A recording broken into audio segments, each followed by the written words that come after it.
कोल्हापुरात अनेक ठिकाणी गणेशोत्सवाच्या पार्श्वभूमीवर अनेक मंडळ देखावे किंवा गणेशोत्सवाच्या मूर्ती आकर्षक मूर्ती अनेक मंडळांनी स्थापन केलेले आहे।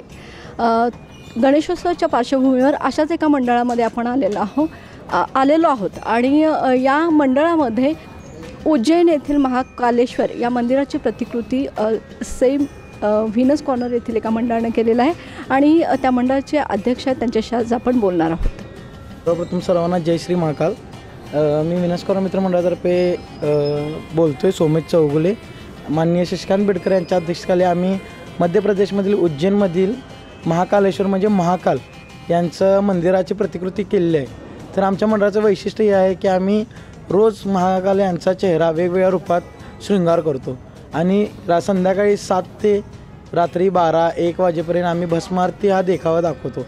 5 मिनिटाचा हा देखावा आहे। तर मी सर्वांना विनंती करतो की त्यांनी आपल्याला जर उज्जैनला जाऊन भस्मारतीचा अनुभव घेता येत नसेल तर कृपया 2 दिवस राहिले आहेत गणेशोत्सवाला, तर त्यांनी जरूर गणेश भक्तांनी इथे विजिट देऊन भस्मारतीचा अनुभव घ्यावा।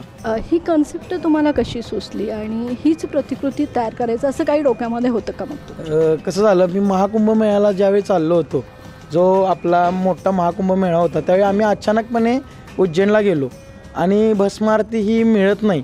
तिथले लोक म्हणाले की नशिबान लोकांना मिळते आणि मला मिळाली। मी एक 8 तास रांगेत राहून मला ती भस्मारतीचा पास मिळाला आणि ज्यावेळी मी भस्मारती अटेंड केली, जो महाकाल यांचा चेहरा मला समोर आला देवाचा, त्याबद्दल मी इतका भावूक झालो की मी तिसऱ्यांदा गेलो तिथे आणि मी ठरवलं की कोल्हापूरमध्ये काही करून मला गणपतीला आम्ही धार्मिक व पौराणिक देखावे सादर करतच असतो, त्यामुळे आम्ही ठरवलं की काहीही होऊ दे, आम्ही भस्मारतीही करणारच।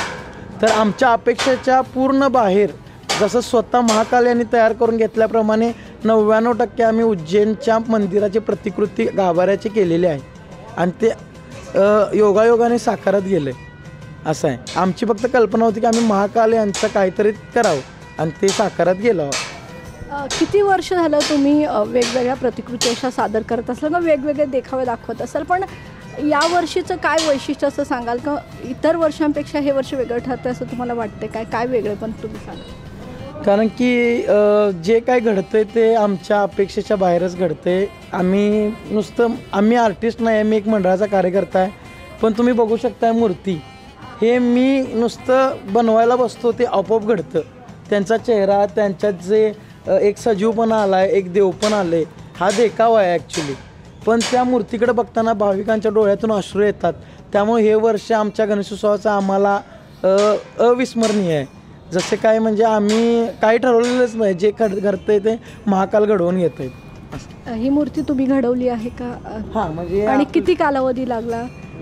ही मूर्ती आपण देखावे आपले बनवतात दरवर्षी। चिकित्सकर म्हणून आहेत ललित, त्यांनी ही फायबरमध्ये घडवलेली आहे आणि जी पूजा बांधतात ती मी बांधतो रोज। त्या पूजेसाठी मला एक 5 ते 6 तास लागतात रोज वेगवेगळे चेहरा आणि शृंगार करायला। तर हे होते व्हीनस कॉर्नर मंडळाचे अध्यक्ष सोमेश चौगुले आणि यांनी अतिशय सुंदर अशी माहिती दिली। जे लोक कोल्हापूरमध्ये आता हा देखावा पाहण्यासाठी येणार आहेत किंवा हे जी प्रतिकृती पाहण्यासाठी येणार आहेत, तर नक्की या व्हीनस कॉर्नर मंडळाला एकदा नक्की भेट द्या। तारा न्यूजसाठी कॅमेरामन केतन खाडेसह मी सुनंदा नाईक, तारा न्यूज कोल्हापूर।